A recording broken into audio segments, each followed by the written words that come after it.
Nii, ja nüüd siis meie suulise eksami viimane osa ja selleks on siis ülesanne, mille teemaks on kunstimuuseum ja nüüd ma ulatan, Karina, sinule kaardi küsimustega.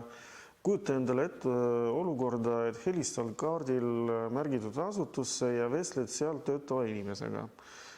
Su kaardil on küsimused, millele sa sooviks vastuseid saada.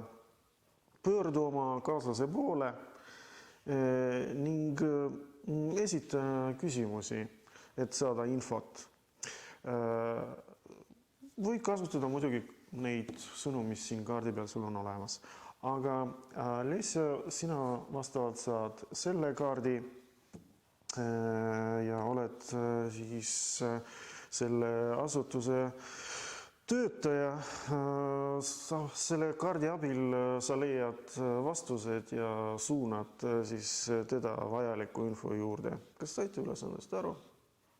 Siis palun alustage. Tere, kas on see kunstimuuseum? Jaa, kunstimuuseum kuuleb. Ma olen kuulnud, et toimub varsti mingi üritus teil. Jah, toimub küll, et meil toimub varsti koolidevaheline joonistusvõistlus. Tore, millal see toimub? See toimub 1. mail kell 13.00. Kes saab osa võtta?